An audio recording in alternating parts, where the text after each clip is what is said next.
બોટાદના ગઢડા શહેરમાં આખલાઓનો ત્રાસ યથાવત છે। ગઢડાના મુખ્ય વિસ્તાર ટાવર ચોકમાં 2 આખલાઓ બાખડ્યા। ગઢડાના ટાવર ચોક વિસ્તારમાં થોડા સમય માટે અફરાતફરી જેવો માહોલ જોવા મળ્યો। વેપારીઓ ટપોટપ પોતાની દુકાનો બંધ કરતા નજરે પડ્યા અને આખલાઓના ત્રાસના કારણે વેપારીઓ અને રાહદારીઓ પરેશાન થઈ ગયા છે। તો આખલાઓના ત્રાસના કારણે વેપારીઓ વહેલી દુકાનો બંધ કરવા લાગ્યા। શહેરીજનોએ અનેકવાર તંત્રને રજૂઆત કરી છે, પરંતુ તંત્ર તો લોકોની ફરિયાદ સાંભળવા એને રસ જ નથી, જાણે કે એવું લાગી રહ્યું છે। અને શહેરના મુખ્ય માર્ગો પરથી આખલાઓને હટાવવામાં આવે તેવી શહેરીજનો માંગ કરી રહ્યા છે। જોઈ લો, જ્યારે આખલા 2 બાખડ્યા પછી શું થયું। આસપાસ દુકાનદારો એવા ડરી ગયા કે દુકાનોના શટર જ મારી દીધા।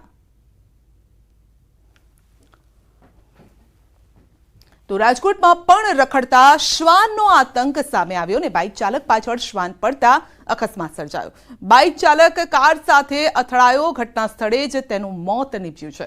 જયદીપસિંહ જાડેજા નામના વ્યક્તિનું 17 નવેમ્બરના રોજ અકસ્માતમાં મોત થયું। બાઇક લઈને ઘરે જઈ રહેલા જયદીપસિંહ જાડેજા પાછળ 3 થી 4 શ્વાન દોડ્યા હતા। શ્વાન દોડતા જયદીપ જાડેજાએ બાઇક ફૂલ સ્પીડમાં દોડાવતા 4 વ્હીલર સાથે બાઇક અથડાયું અને 4 વ્હીલર ચાલકની શોધખોળ હજુ શરૂ છે। માથામાં ગંભીર ઈજા પહોંચી છે, જેના કારણે સારવાર દરમિયાન જયદીપસિંહ જાડેજાનું મોત થયું છે।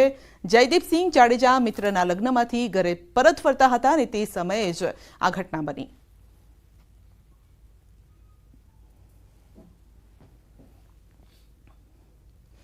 તો ક્યાંક આખલાનો આતંક છે, ક્યાંક શ્વાન શહેરીજનોનો જીવ લઈ રહ્યો છે। તો 3 ઘટના અમે આપને બતાવી રહ્યા છે। 3 ઘટનાના દ્રશ્યો અમે આપને બતાવીશું કે રખડતી રંજાડ, રખડતા યમદૂત। બહાર નીકળો તો જરા આમ તેમ જોઈને નીકળજો, નહીંતર યમદૂત આપની પાછળ જ પડેલા છે, કારણ કે તંત્ર આ અંગે કંઈ જ કરવા તૈયાર નથી। ભાવનગરમાં યુવકને ઉલાડી દીધો। બોટાદમાં વેપારીઓ ડરી ગયા આખલાઓની લડાઈમાં। બીજી તરફ રાજકોટમાં એક યુવકનું મોત થયું છે।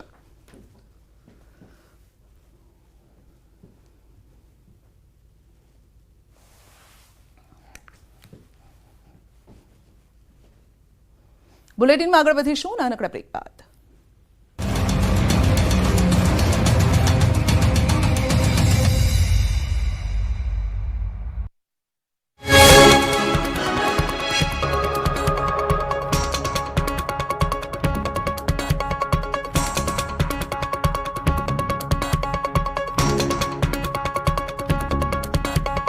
यार गेम છોટાઉદેપુરના નસવાડી તાલુકામાં ખેડૂતોનો કપાસનો પાક સુકાઈ ગયો। ખેડૂતોનો આરોપ છે કે સિંચાઈ માટે પાણી ન મળતા પાકમાં સુકારો આવ્યો। રામપુરી અને હરિપુરા વિસ્તારમાં કેનાલનું પાણી ન મળતા ખેડૂતોને રાતા પાણીએ રોવાનો વારો આવ્યો છે। રામપુરી અને હરિપુરા વિસ્તારમાં 150 હેક્ટરથી વધુ જમીનમાં ખેતીવાડી થાય છે। ખેડૂતોનો આરોપ છે કે બાજુમાં જે ઢાળિયા કેનાલ છે તેમ છતાં પાણી ન મળતા ખેતરો તરસ્યા છે। ખેડૂતોનો આક્ષેપ છે કે છેલ્લા 8 વર્ષથી આ સમસ્યા છે। નર્મદા નિગમે વ્યવસ્થા તો કરી છે, પણ કોન્ટ્રાક્ટરોની મનમાની છે। ઢાળિયા કેનાલો બંધ કરી અને અંડરગ્રાઉન્ડ પાઇપલાઇન નાખી દેવાતા ખેતરો સુધી પાણી નથી પહોંચી રહ્યું। ખેડૂતોનો કપાસ સુકાઈ જતા મુશ્કેલીમાં મુકાયા છે। રાત દિવસની મજૂરી અને વાવેતરનો ખર્ચ પણ માથે પડ્યો છે। ખેડૂતો તંત્ર અને અધિકારીઓને વારંવાર રજૂઆત કરવા છતાં કોઈ નિરાકરણ આવ્યું નથી। ખેડૂતોને પોતાની જમીન હોવા છતાં વર્ષોથી તેઓ ખેત પેદાશ લઈ નથી શકતા। ખેડૂતોએ ચીમકી ઉચ્ચારી છે કે જો તેમની સમસ્યાનું નિરાકરણ નહીં આવે અને સિંચાઈ માટે પાણી આપવામાં નહીં આવે તો અંડરગ્રાઉન્ડ લાઇનોને તોડી નાખવામાં આવશે। આણંદ પાલિકા તંત્રની ઘોર બેદરકારી સામે આવી। શહેરમાં 1 વર્ષ અગાઉ ખોદેલા રોડ રસ્તાઓનું સમારકામ ન કરાતા સ્થાનિકો પરેશાન થઈ રહ્યા છે। વોર્ડ નંબર 3માં રોયલ પ્લાઝાથી લઈ પાણીની ટાંકી વિસ્તારમાં 1 વર્ષ પહેલા નળ સે જળ યોજના અંતર્ગત રસ્તાઓનું ખોદકામ કરવામાં આવ્યું હતું, જેનો 1 વર્ષ જેટલો સમયગાળો થયો હોવા છતાં રસ્તાઓનું સમારકામ નથી કરવામાં આવ્યું, જેના કારણે સ્થાનિકો અને વાહન ચાલકોને પારાવાર મુશ્કેલી વેઠવી પડે છે। રસ્તા પર ખાડા હોવાને કારણે ચોમાસામાં પાણી ભરાવાની સમસ્યા સર્જાય છે, જેના કારણે લોકોમાં અકસ્માતનો પણ ભય રહે છે। સાથે જ પાણી ભરાતા મચ્છરજન્ય રોગચાળો ફાટી નીકળે તેવી દહેશત ફેલાયેલી છે। સ્થાનિકોનો આરોપ છે કે તંત્ર માત્ર કાગળો પર કામગીરી કરતું હોય એમ લાગે છે। વારંવાર રજૂઆત છતાં તંત્રના અધિકારીઓ આંખ આડા કાન કરી રહ્યા છે। 1 વર્ષ થયું છતાં આ સમસ્યાનું નિરાકરણ લાવવાનું અધિકારીઓ નામ નથી લઈ રહ્યા। સ્થાનિકોની માંગ છે કે પાલિકા દ્વારા તાત્કાલિક રસ્તાઓનું સમારકામ કરવામાં આવે, જેથી અહીંના સ્થાનિકો કોઈ પણ મુશ્કેલીનો સામનો કરવો ન પડે। ડાંગ જિલ્લામાં વહીવટીતંત્રે બોર્ડર વિલેજ યોજનામાં જિલ્લાના કુલ 43 ગામોનો સમાવેશ કર્યો। બોર્ડરને અડીને આવેલા સોનુનિયા ગામનો સમાવેશ ન થતા ગ્રામજનોમાં રોષનો માહોલ છે. સોનુનિયા ગામ બોર્ડરને અડીને આવેલ હોવા છતાં પણ અધિકારીઓ દ્વારા વિલેજ બોર્ડરમાંથી કાઢી નાખતા ગ્રામજનોમાં ભારે રોષ વ્યાપ્યો છે, જેને લઈને ગ્રામજનો દ્વારા TSP આહવા ડાંગને અરજી કરવામાં આવી, પરંતુ તેનો પણ આજ દિન સુધી કોઈ નિર્ણય ન મળતા ગ્રામજનોએ આખરે મીડિયાનો સહારો લીધો. સ્થાનિકોનો આરોપ છે કે તેમનું ગામ ગોટિયામાળ ગ્રુપ પંચાયતમાં આવે છે અને જેમાં 5 ગામનો સમાવેશ છે.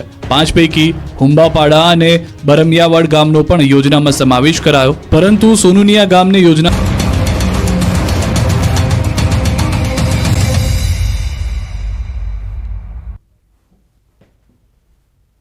વડોદરામાં દબાણ હટાવવાની કામગીરી દરમિયાન બબાલ થઈ છે. નવાપુરા વિસ્તારના સંવેદનશીલ વિસ્તારમાં દબાણ હટાવવાની કામગીરી ચાલી રહી હતી અને ત્યારે જ બબાલ થઈ.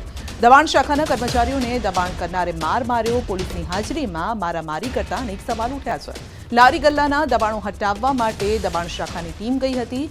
સતત ચોથા દિવસે ચાલી રહી છે કામગીરી. પોલીસના ઉચ્ચ અધિકારીઓ પણ ઘટના સ્થળે પહોંચ્યા હતા અને તે દરમિયાન જ દબાણ શાખાની ટીમ પર એ વ્યક્તિએ હુમલો કર્યો. જોકે ત્યાં પોલીસ પણ હાજર હતી, તેમ છતાં આ રીતે મારામારી થઈ છે. તો સતત 4 દિવસથી આ કામગીરી ચાલી રહી છે અને તેની સામે અનેક લોકો સ્થાનિકોમાં પણ રોષ જોવા મળી રહ્યો છે અને ઘર્ષણના બનાવો સામે આવી રહ્યા છે. વધુ અપડેટ મેળવીશું સંવાદદાતા હાર્દિક પાસેથી. જી હાર્દિક, સતત 4 દિવસથી આ કાર્યવાહી ચાલી રહી છે, પરંતુ આજની ઘટના જે બની છે તેની સામે સવાલ ઉભા થઈ રહ્યા છે.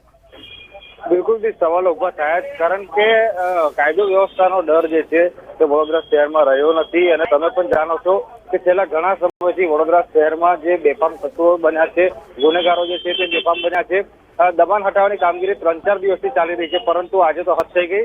પોલીસની હાજરીમાં જે દબાણ શાખાના જે અધિકારી છે તેમને ધક્કે ચડવામાં આવ્યા, કર્મચારી પર હાથ ઉઠાવવામાં આવ્યો અને જે તત્વો છે તેમના દ્વારા જે લારી છે તે છોડાવવાનો પ્રયત્ન જે છે તે કરવામાં આવ્યો હતો.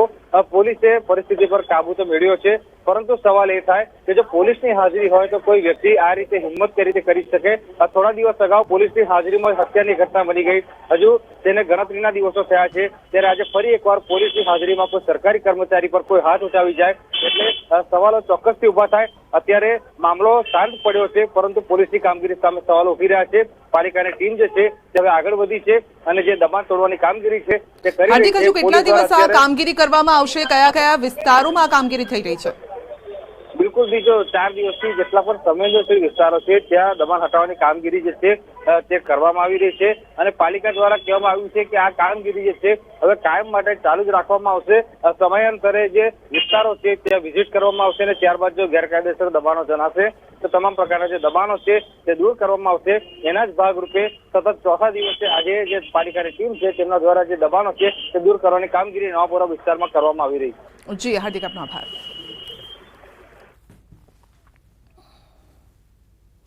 સુરતમાં કામલ ફાઉન્ડેશન મેડિકલ સંસ્થા ગેરમાન્ય ઠેરવાઈ છે. છેલ્લા 20 વર્ષથી આદિવાસી વિસ્તારોમાં દીકરીઓને નર્સિંગનું શિક્ષણ આપી છેતરપિંડી કરવામાં આવતી હોવાના આક્ષેપ સાથે NSUI દ્વારા વિરોધ કરવામાં આવ્યો છે. વિદ્યાર્થી સંગઠન દ્વારા રૂપિયાની નોટો ઉડાડી વિરોધ કરવામાં આવ્યો. વિદ્યાર્થીઓના શિક્ષણ અને લોકોના આરોગ્ય સાથે ચેડા કરતી સંસ્થામાં 7500થી વધુ વિદ્યાર્થીનીઓને નર્સિંગની તાલીમ આપવામાં આવી ચૂકી છે. આ સંસ્થા વિશે અગાઉ શિક્ષણ મંત્રી કુબેર ડિંડોર પણ નવસારીમાં મંચ પરથી નિવેદન આપી ચૂક્યા હતા. તો નર્સિંગ કોલેજમાં અભ્યાસ કરનાર તમામ વિદ્યાર્થીઓને શિષ્યવૃત્તિનો પણ લાભ નહીં મળે. તો કામલ નર્સિંગ ઇન્સ્ટિટ્યૂટની રાજ્ય સરકાર દ્વારા કોઈ જ માન્યતા આપવામાં આવી નથી અને આ ઉપરાંત આ સંસ્થા પરિવાર કલ્યાણ વિભાગ, ગુજરાત સરકાર અને ગુજરાત હાઉસિંગ કાઉન્સિલ અમદાવાદ દ્વારા માન્યતા ધરાવતી સંસ્થા નથી. વિદ્યાર્થીઓના એડમિશન મેળવવા આ સંસ્થા સોશિયલ મીડિયા અને અન્ય રીતે જાહેરાતો કરે છે. 20 વર્ષથી સંસ્થા કાર્યરત છે અને અત્યાર સુધીમાં આદિવાસી વિદ્યાર્થીઓ સાથે છેતરપિંડી કરાવી રહી છે. ટાઉન નર્સિંગ કોલેજ દ્વારા અમને આજ રોજ ફરિયાદ મળી હતી અલગ અલગ વિદ્યાર્થીઓ દ્વારા કે અહીંયા અમારી પાસેથી 2.5-3 લાખ રૂપિયા લેવામાં આવે છે અને કોઈ પણ સાચી રસીદ આપવામાં નથી આવતી. માત્ર કાગળ પર લખીને રસીદ આપવામાં આવે છે. તેના વિરોધમાં આજે અમે અહીંયા આવ્યા હતા, પરંતુ અહીંયાના સત્તાધીશો આંખ આગળ આડા કાન કરીને ઓફિસના તાળા માંગીને ભાગી ગયા. ત્યારે અમારો NSUI વિરોધ પ્રદર્શન છે અને ત્યારે વિદ્યાર્થીઓ પાસે 2 નંબરની ફી લેવામાં આવે ત્યારે અમે પૈસા લઈને આવ્યા છીએ અને અમે પૈસા એ લોકોને સત્તાધીશોના ઝોલા ભરવા માટે અમે આવ્યા છીએ. ત્યારે જો જો આવનાર સમયમાં પણ વિદ્યાર્થીઓને ન્યાય નહીં આપે, ઓરિજિનલ ડોક્યુમેન્ટ પૈસા આપવામાં નહીં આવે તો અમે આનાથી પણ ઉગ્ર આંદોલન ગાંધી ચિંધ્યા માટે કરીશું. દીપક ગોહિલ ચેરિટેબલ ટ્રસ્ટની માં કામલ ઇન્સ્ટિટ્યૂટ છે કે જે નર્સિંગનો કોર્સ કરાવે છે તેને લઈને વિવાદો ચાલતા છે. ત્યારે કહી શકાય છે કે એનએસયુઆઈના કાર્યકર્તાઓ અહીંયા પહોંચાતા વિરોધ કરવા માટે અને કહી શકાય કે જે પ્રકારે અહીંયા પૈસાના જોડે કામ થાય છે અને કે નર્સિંગના વિદ્યાર્થીઓ પાસે પૈસા પડાવતા હોવાની ફરિયાદો આવી હતી, જેને લઈને શિક્ષણ મંત્રી કુબેર ડિંડોર દ્વારા પણ નવસારી ખાતેની જાહેર સભામાંથી આ યુનિવર્સિટી બોગસ હોવાની વાત કરવામાં આવી હતી. ત્યારે ન્યૂઝ 18 ગુજરાતીએ રિયાલિટી ચેક અહીંયા કરી હતી, ત્યારે પણ આ તમામ વસ્તુ સામે આવી હતી. જ્યારે એનએસયુઆઈ દ્વારા હવે ધીરે ધીરે વિરોધ કરવામાં આવી રહ્યો છે. કહી શકાય કે નકલી નોટો ઉડાડી આ સંસ્થાના સંચાલકોને જે પૈસા કમાવા માટેનું કામ કરી રહ્યા છે તે ખોટી રીતે પૈસા કરતા છે, તેને લઈને પણ અહીંયા ખોટી નોટો આપવામાં આવેલું હતું. કે એનએસયુઆઈ વિરોધ કરવા પહોંચ્યાની વાત મળતાની સાથે જ અહીંના સંચાલકો ભાગી છૂટ્યા હતા. સુરતમાં નકલી હોસ્પિટલ, નકલી તબીબો સામે આવ્યા, ત્યારે હવે નકલી આખી યુનિવર્સિટી સામે આવી છે. સુરત સાથે તાપી જિલ્લો, નર્મદા અને બેંગ્લોર ખાતે આની બ્રાન્ચો આવેલી છે અને તમામ લોકોને અહીંયા પૈસા લીધા હોય કોર્સ કરવામાં આવતા હોવાની વાત કરવામાં આવતી હોય છે. જ્યારે ચોક્કસ આ યુનિવર્સિટીના વિવાદને લઈ એનએસયુઆઈ વિરોધ કરવા પહોંચ્યો હતો, ત્યારે 5 કરતાં વધુ કાર્યકર્તાઓની અહીંયા અટકાયત કરવામાં આવી છે. કેમેરામેન ભરત બ્રહ્મભટ્ટ સાથે કીર્તેશ પટેલ, ન્યૂઝ 18 ગુજરાતી, સુરત. સુરતના સચિન વિસ્તારમાં બની સ્પર્ધાત્મક પરીક્ષાની તૈયારી કરતા યુવકે આપઘાત કરતા ખળભળાટ મચ્યો છે. તો આઈપીએસની પરીક્ષામાં 1 માર્ક્સથી ફેલ થતા શુભમ ત્રિપાઠીએ 7મા માળેથી કૂદીને જીવન ટૂંકાવ્યું. સચિન જીઆઈડીસીમાં આવેલ નીલકંઠ હાઇટ એપાર્ટમેન્ટમાં ઘટના બની છે. પરીક્ષામાં નાપાસ થવાથી શુભમ થોડા દિવસથી તણાવમાં હતો. સચિન જીઆઈડીસી પોલીસે ઘટનાસ્થળે પહોંચી આગળની કાર્યવાહી હાથ ધરી અને ત્યારે ન્યૂઝ 18 દ્વારા સ્પર્ધાત્મક પરીક્ષાની તૈયારી કરતા વિદ્યાર્થીઓને અપીલ કરવામાં આવે છે કે સ્પર્ધાત્મક પરીક્ષા એ જીવનની અંતિમ પરીક્ષા નથી. વિદ્યાર્થીઓએ ભાવનામાં વહીને પોતાનું અમૂલ્ય જીવન ટૂંકાવવું ન જોઈએ.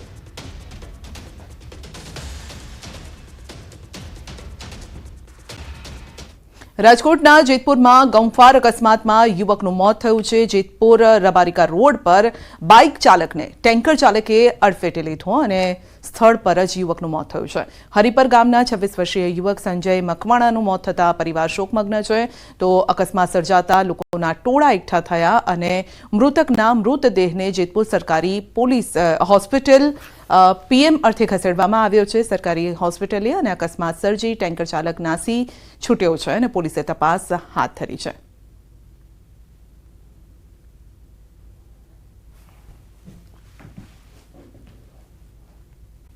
બુલેટિનમાં